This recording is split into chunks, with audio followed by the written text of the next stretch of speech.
today that in addition to spreading more quickly, it also now appears that there is some evidence that the new variant, the variant that was first identified in London and the Southeast, may be associated with a higher degree of mortality. And I'm going to ask Patrick in a minute to say a bit more about that, because it's largely the impact of this new variant that means the NHS is under such intense pressure. With another 40,261 positive cases since yesterday, we have 38,562 COVID patients now in hospital. That's 78% higher than the first peak in April. And tragically, there have been a further 1,401 deaths. So it's more important than ever that we all remain vigilant in following the rules and that we stay at home, protect the NHS, and thereby save lives. But I also want to answer a key question that I know will be uppermost in your minds.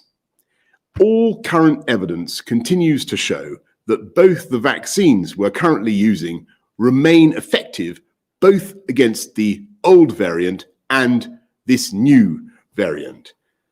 And so you'll also want to know that our immunization program continues at an unprecedented rate. 5.4 million people across the UK have now received their first dose of the vaccine, and over the last 24 hours, we can report a record 400,000 vaccinations. In England, 1 in 10 of all adults have received their first dose, including 71% of over 80s and 2/3 of elderly care home residents. Having secured orders for hundreds of millions of doses, the UK government has supplied vaccines to the devolved administrations according to population size. First doses have been administered now to 151,000 people in Northern Ireland, 358,000 in Scotland, and 212,000 in Wales.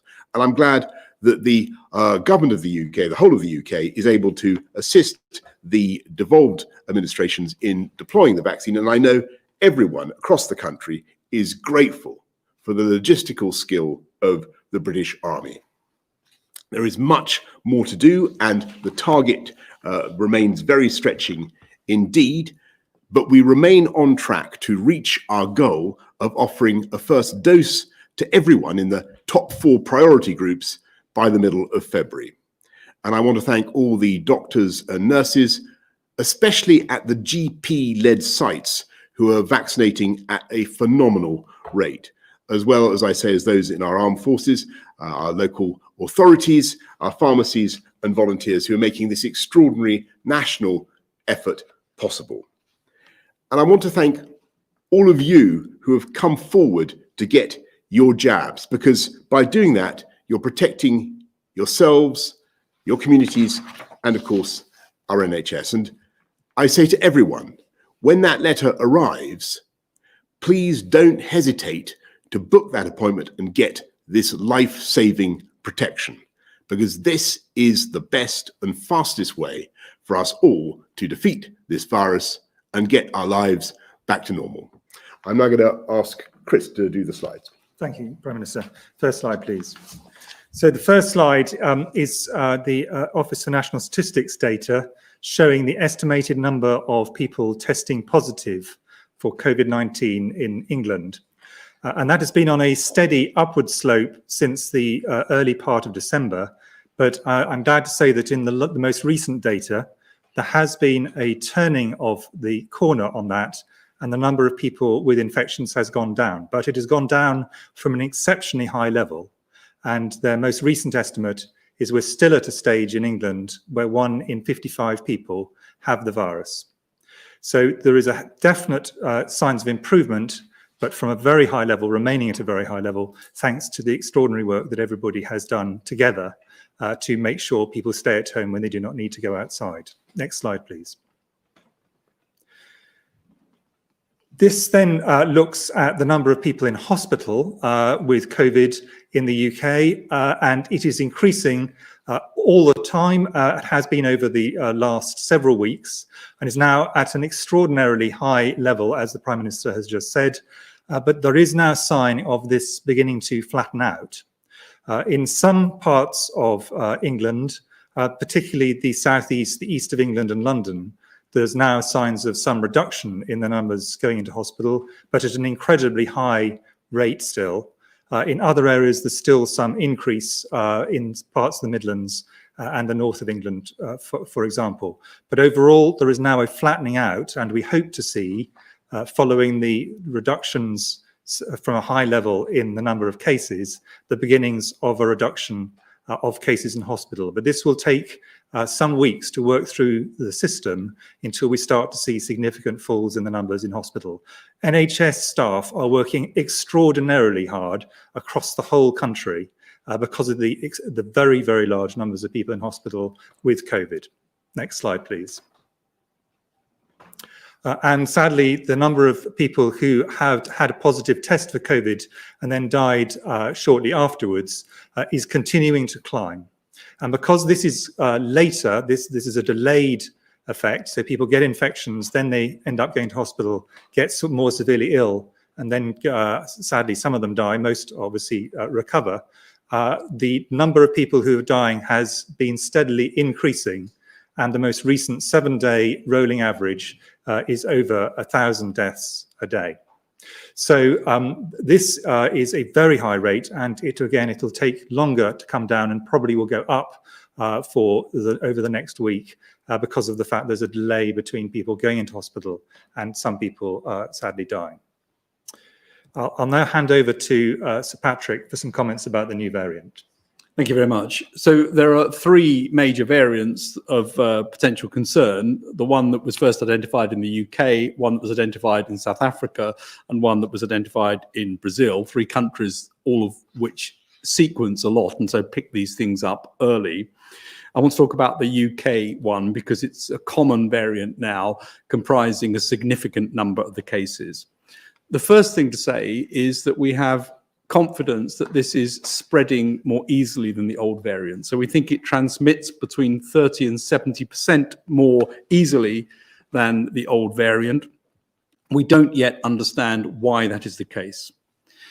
It doesn't have a difference in terms of age distribution. So there's no preferential age. It can affect anybody at any age, similarly to the original variant, the original virus.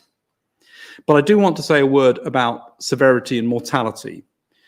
When we look at data from hospitals, so patients who are in hospital with the virus, the outcomes for those with the original virus or the new variant look the same. So there's no real evidence of an increase in mortality for those in hospital.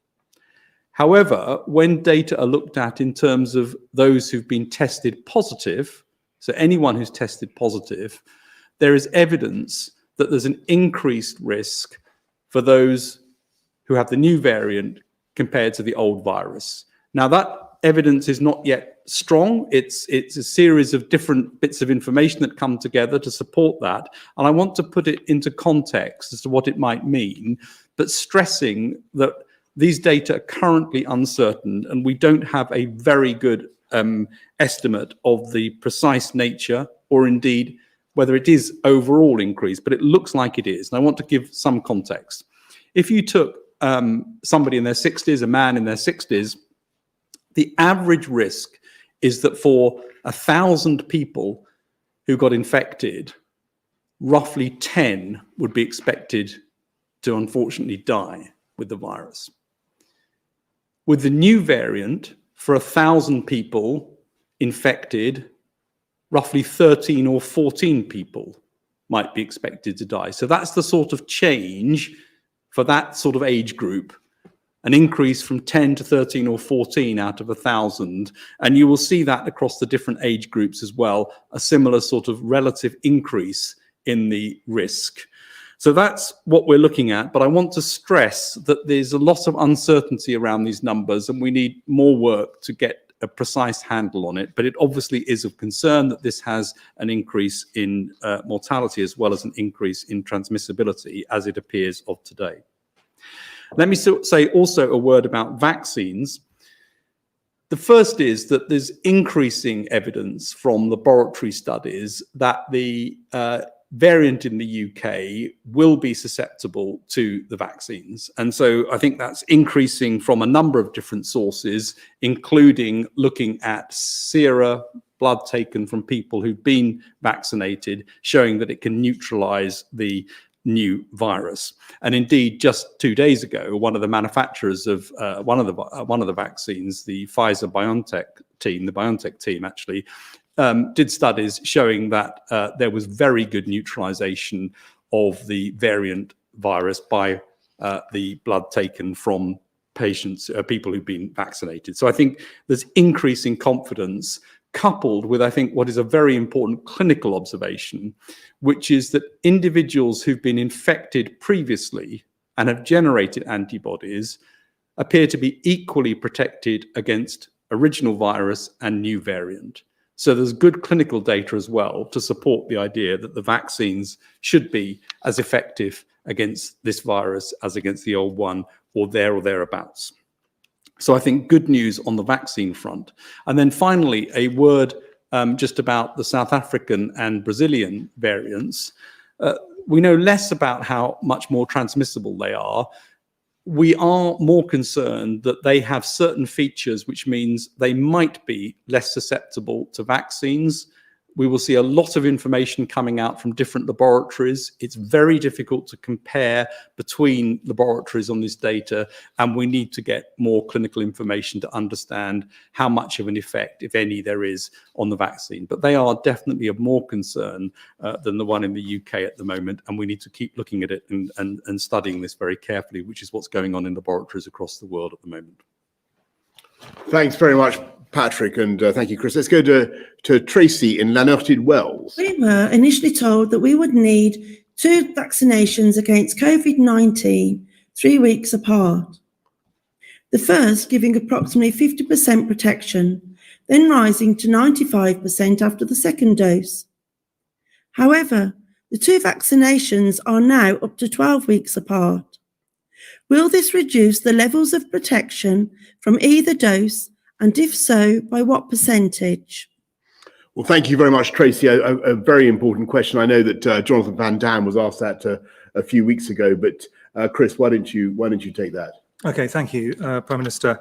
The thing with the 2 vaccines, so the first thing is we are absolutely clear that everybody needs 2 vaccinations. The first gives the great majority, as far as we can see, of the initial protection, but the second vaccine increases that and probably makes it longer lasting as well.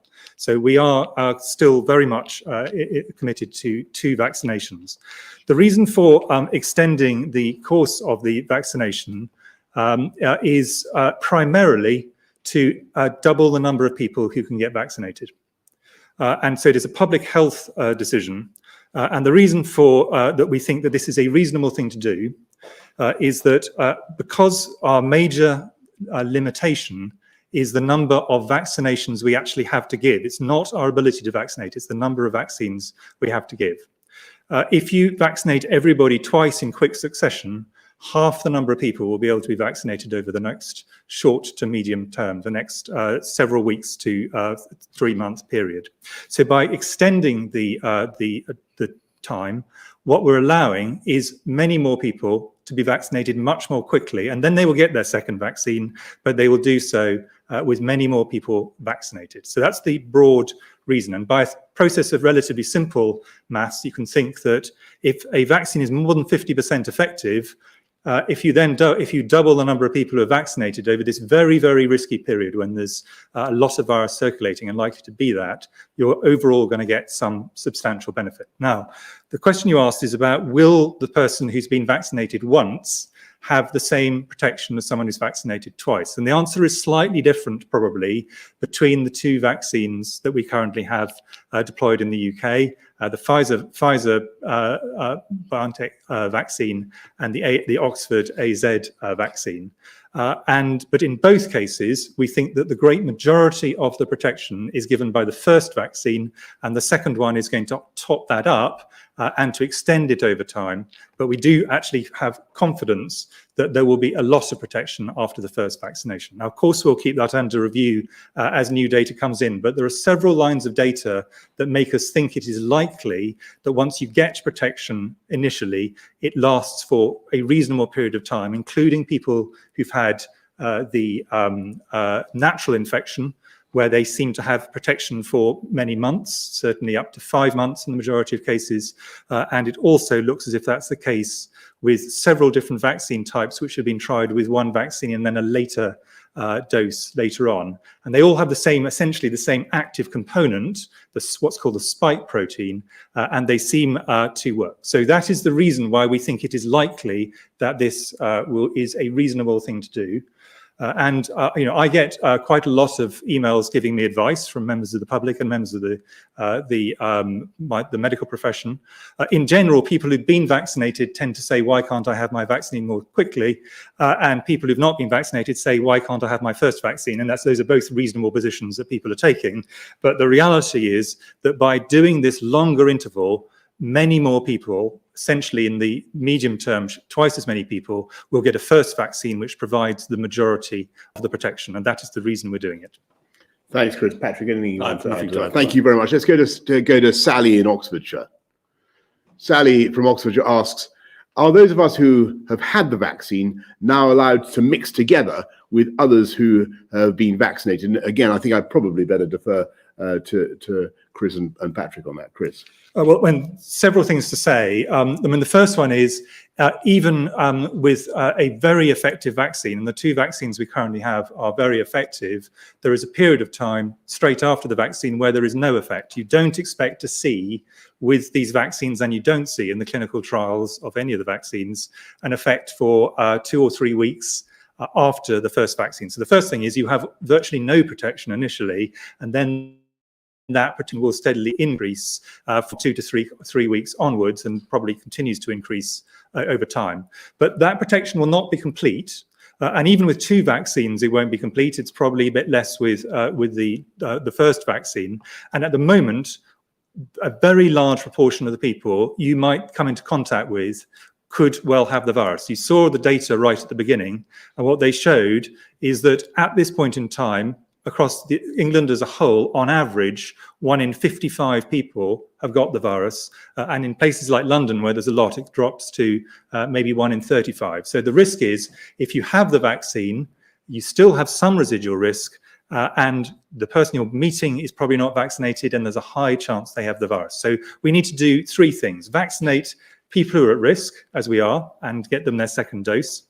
We need to vaccinate the rest of the population so that the person they come into contact with is vaccinated, and we need to get the rates, above all, the rates of the virus right down. And that's what everybody is doing by staying at home, only going out for essential things like exercise, work, and essential shopping. That is what is happening, is getting the rates right down, so that if you do go out and you've had the vaccine, ideally the second vaccine, you'll meet people who have been vaccinated, because there's more vaccine and the rates are much, much lower, so your chance of meeting someone with the vaccine improves. So over time, the answer will be yes, but at this point in time, the answer would be no. We think you should still be very cautious, and like everybody else, you should be staying at home and not going out except when you need to for exercise, essential things, or work.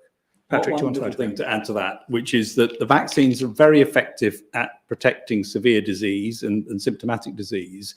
We still don't know exactly how effective they are at stopping you from catching the virus or passing the virus on. So it's very important for people who are vaccinated, even if they're after 2 or 3 weeks, not to assume that they can't catch it and pass it on to somebody else. And that's why it's important that we all stick to the rules at the moment until the rates come right down and it's possible to release some of the measures. Thanks very much, Sally. Let's go to Hugh Pym from the BBC. Thank you, Prime Minister. In the light of the new information, do you expect the daily reported death toll to carry on rising for longer than you'd first thought and then fall more slowly? And on a different subject, what do you make of reports from Israel that the first dose of the Pfizer vaccine may not be as effective as first thought? Well, Hugh, I mean, I'll have a stab at the first, in the sense that we think, looking at the numbers of infections that we've sadly seen as a result of the new variant, that big surge that the country saw in the Christmas period and afterwards, and which is sadly still going on as a result of the new variant, the death numbers will continue to be high. I wouldn't really, at least for a little while to come. I wouldn't want to go further than that. But I think probably you should hear from Chris and Patrick on that, and certainly on the point about the efficacy of the first Pfizer dose. I think that message needs to be heard loud and clear from Chris and Patrick. I'll answer the first one. Patrick might want to come on to the data from Israel. On the first one, the shape of when mortality occurs, which is your point about when is it going to occur, that's driven by the rate of increase, and now thanks to what everyone is doing, the rate of decrease of the virus over time. But that's going to be slow from a very high base, and it's delayed.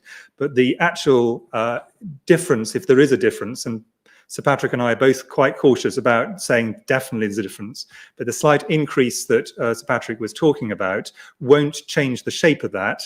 Obviously, it could slightly increase the proportion of people who die who get infected, but the shape of the curve is driven by, are the rates going up, or are they, as they are at the moment, coming down from a very high base? Sir Patrick may want to talk about the other one. Yes, I mean, the death rate's awful, and it's going to stay, I'm afraid, high for a little while before it starts coming down. That was always what was predicted from the shape of this, as Chris has said, and I think the information about the new variant doesn't change that.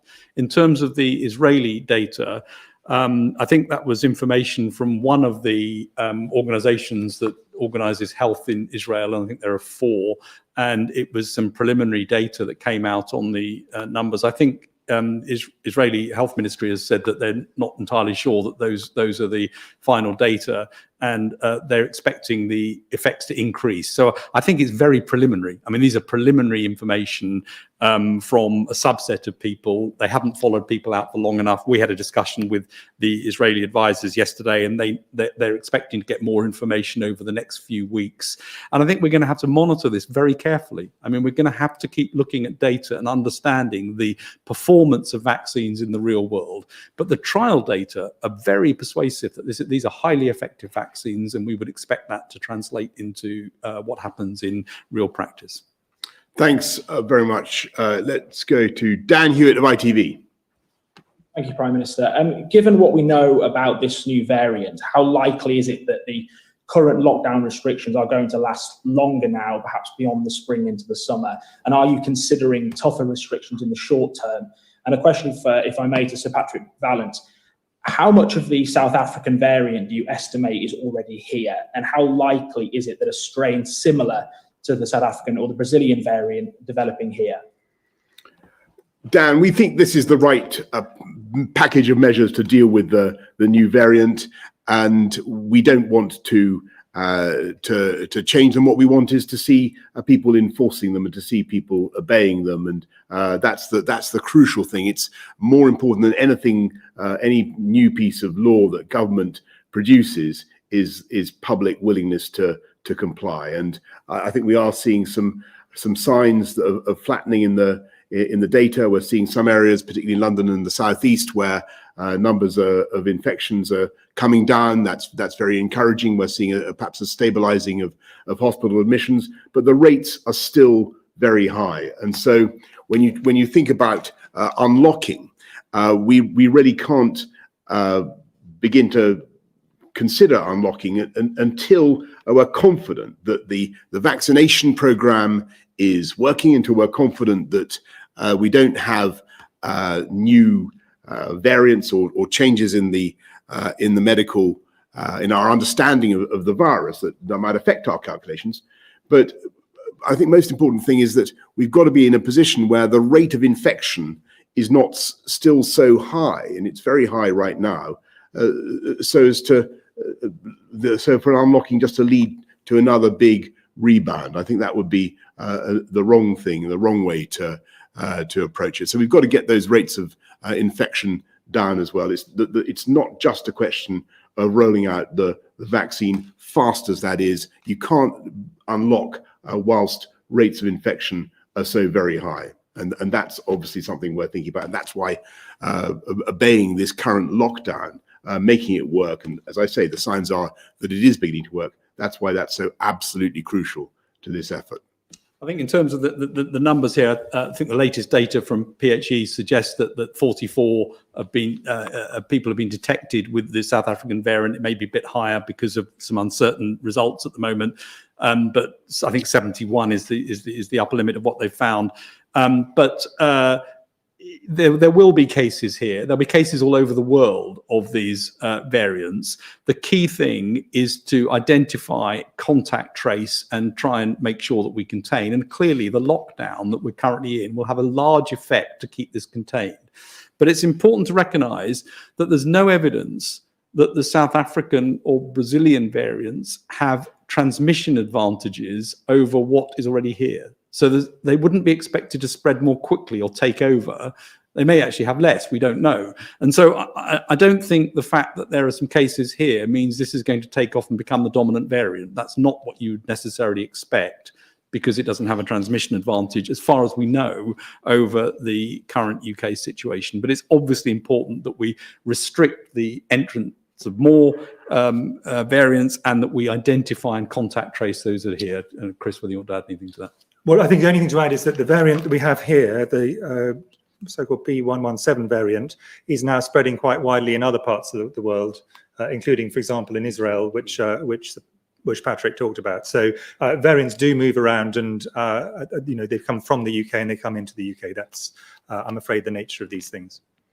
But Dan, just to go back on the point about when and under what circumstances you could conceivably consider beginning to relax, it remains our intention to look at where we are on the 15th. If we can get to that JCVI first 4 cohorts done, we will look at the state of the pandemic, look at what is happening, and make an assessment. And obviously, we're making assessments every day on where we are. But currently, the rate of infection is forbiddingly high, and I think we have to be realistic about that. Let's go to Sam Coates of Sky. Prime Minister, if the new dominant variant in this country is more dangerous than the first one, is it really right that there are more people out and about than during the first wave, and that the rules are more lax? Is there not more that you could be doing to keep people safe, like you did last year? To Sir Patrick, you said that this new variant of coronavirus spreads more easily, but you haven't concluded why. Do you have any early theories as to what's going on? Any different competing possibilities? And to Professor Whitty, with infections now going down and the R number below 1, are we actually at, or even perhaps past, the peak of infections? Sam, we are enforcing the law very stringently with increasing toughness. You'll have seen what the Home Secretary Pretty had to say about fines. We will do it. We will enforce the law. We will make sure that people don't engage in activities that would mean mass transmission of the disease, or substantial transmission of the disease.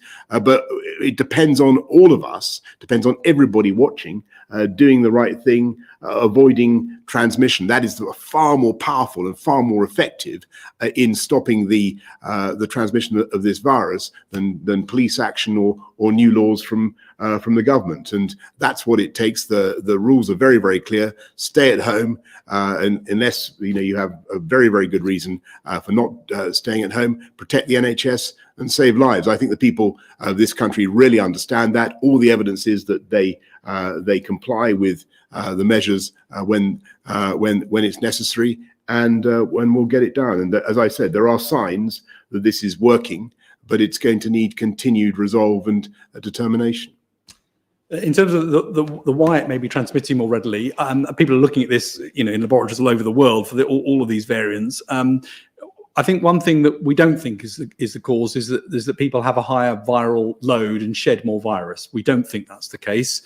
It may be that it binds more solidly to the receptor for the virus and gets into cells more easily as a result of that. It may be it grows more readily in certain cell types. Those are things that people are looking at, and more information will come. But I think what we can conclude is there must be some mechanism by which it can actually, as I say, either bind or enter cells somehow. And in terms of the infection rate, if you took the country as a whole and just averaged it, overall, the number of infections is broadly going down, but it's at a very, very high level, and it's extremely precarious. And I really want to stress this. A very small change, and it could start taking off again from an extremely high base. And there are some areas of the country and some age groups in which it does not appear to be going down. For example, in people 20 to 30, the evidence is actually it may still be increasing in some parts of the country. So it is not solidly going down, and it is very, very high. So if it took off again, it would do so from a very high rate. That's in terms of infections. In terms of hospitalizations, which are delayed, because of course people get infected, they get ill, and then they go into hospital. Again, for the country as a whole, it's broadly flat at the moment. Still going up in some parts, particularly in the northwest and parts of the Midlands, for example, going down in parts of the east of England, southeast, and bits of London. But that peak is not yet definitely going down everywhere. And then deaths, which is the last thing, that is going to be delayed further. So I think the peak of deaths may well be still in the future. So that it depends which peak you're talking about, but I'm just going to go back to the first point. This is high, very high, and very precarious. And if people took this moment and said, right, that's it, it's over, we would get back into very deep trouble very fast. And the NHS is absolutely at the top of what it can manage. If that happened again, we would be in really, really deep trouble. Gordon Rayner, Telegraph. Thank you, Prime Minister. In a video posted online this afternoon, the Health Secretary told travel agents that the South African strain could be 50% more resistant to the vaccine than the original variant, and that allowing it into the country would take us back to square one. Is that correct? And does that affect the decision you're going to take soon about whether to close our borders to all foreign travellers? And just quickly for Sir Patrick, in the NervTag study that you referred to earlier, I believe one of the universities, Exeter University, found that the new strain could be 91% more deadly than the original strain. I just wondered if you could address the discrepancies there between the different universities that studied it. Gordon, I'll just come back quickly on what we're doing to protect our borders and to make sure that we stop arrivals. And we stopped people coming in from South Africa, for non-UK nationals coming in from South Africa on the 24th of December. And our general policy to the world is that anybody coming in now has to test within 72 hours of flying. You have to produce a passenger locator form, and that the airline must ask you to produce both those things and will kick you off the plane if you don't have it. You then have to quarantine for 10 days once you arrive, or 5 days if you get a second test. And we're actively taking some pretty rigorous measures to ensure that people do in fact quarantine. And I really don't rule out that we may need to take further measures still, Gordon. We may need to go further to protect our borders, because we do not want, after all the effort that we're going to in this country, the massive effort, the success that the NHS and the others are having in vaccinating 5.4 million people as they've done, 400,000 just in one day. We don't want to put that at risk by having a new variant come back in. As to the details of the changes implied by the South African variant, the extra its resistance to the vaccine or otherwise, I'm going to ask Patrick to comment. Yeah, I'm sorry. I'm going to be a bore about this, because these are difficult laboratory studies, and people are trying to look at how effectively antibodies neutralize various forms of the virus or various parts of viruses.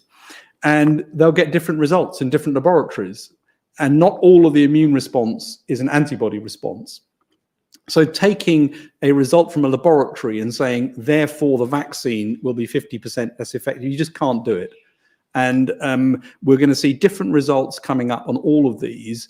Ultimately, it's going to be clinical data that's going to tell us, and we are going to get clinical data because there's vaccination occurring in South Africa, there's vaccination occurring in Brazil. We will find out how effective the vaccines are against this. It is the case that both the South African and Brazilian identified variants have more differences in shape, which might mean that they are recognized differently by antibodies, and therefore the laboratory studies are suggesting a decreased binding. But I think it's too early to know the effect that will have on the vaccination in people. And it's worth remembering that the response of the vaccine is very, very high antibody levels. So that may overcome some of this. So we don't know is the answer, but there's obviously a cause for concern. In terms of your comment about one of the papers, it's worth looking at all of the papers that came to the NervTag group. Some of them suggested no increase in mortality at all. So there's a range of things. And as I've said, there's also data from hospitals showing there's no difference in outcome in patients in hospitals. So there's a range of data. And the reason we have an expert group like NervTag to bring together people from different disciplines to look at this is try to come out with what they think is probably the most likely. And at the moment, what they have said is there's a realistic possibility that there could be an increase in mortality. And that looks like, as I said, if you were to take somebody in their 60s who might have 10 out of 1,000 people who are infected might die, that would change it to 13 or 14 out of 1,000. That's a sort of figure. But there's a lot of uncertainty. There's a lot more work that needs to go on. I really urge against just picking the highest number and assuming that's correct. I don't think that's the case at all. Yeah, I'll just add one point to what Patrick's just said, and that is that there are very many vaccines which, even if they don't protect from infection, can prevent severe disease. So it is possible, we don't know this, that what we could end up with is that the current vaccines still protect to a large degree against severe disease and dying, even if they are less effective against an infection because of a change. We don't know this, but that's certainly entirely in keeping with some other vaccines. So vaccination against severe disease is often more effective than vaccination just against infection. And the first thing you're probably going to lose is vaccination against infection. And the key thing is get these vaccines out there and measure, and assess what we're doing. Yeah. Thanks, Gordon. Thanks very much. Peter Walker, The Guardian.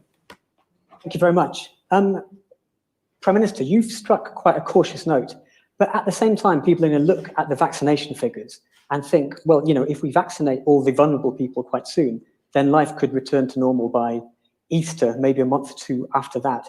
But scientists this week have been very, very strongly saying that lockdown measures would have to be lifted very gradually and that mitigation measures might need to be in place for quite some time.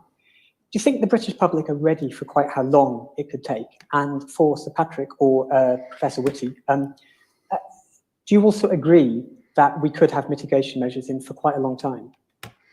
Well, Peter, I think that we will have to live with coronavirus in one way or another for a long while to come. I think that it is an open question as to when and in what way we can start to relax any of the measures, and it depends entirely, as I said earlier on lots of different things. It depends on the vaccine rollout continuing to go well. It depends on there being no further discoveries about what new variants can do. It depends most of all on getting the overall incidence down to a level from which it can't just take off again. In the way that we've seen it do before. We'll look at things continuously. We want to do everything we can to open up, but only safely, only cautiously. And I think that that is, my view, that is overwhelmingly what the British public want. I also think that British public and British business would much rather we opened safely and cautiously when it was right to do so, rather than opening up again and then being forced to close back down simply because the virus takes off again. And do you see what I mean? I think that is a far more sensible approach. That doesn't mean I'm not optimistic about the rollout of the vaccine and the amazing pace at which it's happening, the change that could mean. But at this stage, you've really got to be very, very cautious indeed. And I should just add, by the way, that the first thing that we want to be able to reopen, if we can make any progress, will of course be schools, and that remains the priority. I don't think this virus is going anywhere. I mean, it's going to stay around, and therefore the answer is it's going to be around. I think probably forever as a virus, but it will be controlled. And there is remarkable progress occurring now. I mean, the vaccines are being rolled out at an unprecedented pace. We've got more vaccines than we could ever have dreamt of a year ago. The idea that we've got many vaccines coming through the pipeline is incredibly important, including ones that we can alter as needs be. And there are new medicines coming along, including specific antiviral drugs, which will be going into the clinic over the course of this year. So I think there's a very different outlook as we go through the year. The key thing, I think, is to keep watching, measuring, and assessing where we are, and not getting too hooked up on specific dates, because we don't know at the moment. We need to watch, wait, measure, and release carefully as we go through it, would be our advice. Chris, on it. I completely agree with the PM and Patrick. Thanks very much, Peter. Tim Ross, Bloomberg.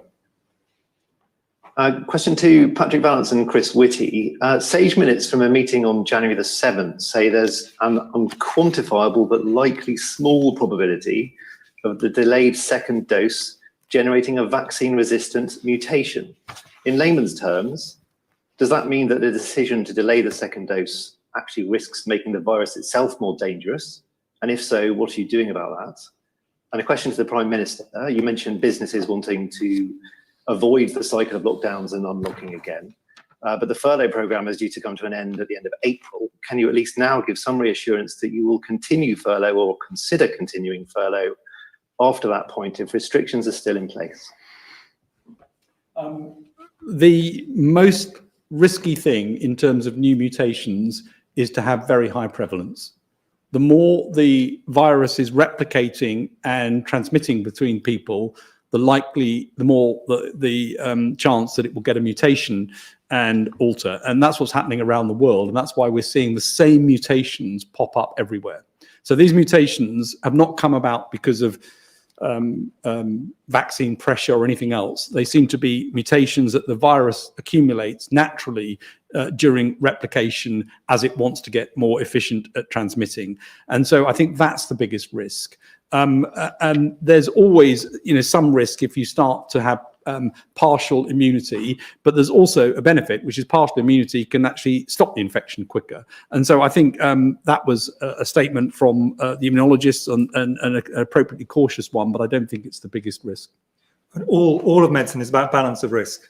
And it is important we consider the risks on both sides, and we don't try and, just only look at the positive sides of the course of action. We look at both sides. That's what Sage is doing. That's what we've tried to do in all the decisions we've taken.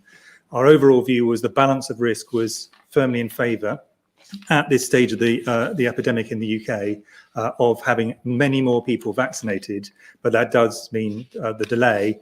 But I think most people would agree that the risk that was identified, that particular risk, was a relatively much smaller risk than the risk of not having people vaccinated, which essentially was the alternative. Tim, and on your point about support for business and for jobs, we'll do whatever it takes to support the people of this country throughout this pandemic, to support jobs, support livelihoods, as we have done throughout. But obviously, the faster we can roll out the vaccine the faster we can get on with giving business what they really want, which is certainty about being able to resume something like life and business as usual. But getting there depends, as I think has been a pretty consistent message this afternoon, getting there depends on our ability not just to roll out the vaccine, but also to make sure that we work together to get the infection rate down. And that means obeying the rules today, staying at home, protecting the NHS, saving lives. Thank you all very much. Thank you.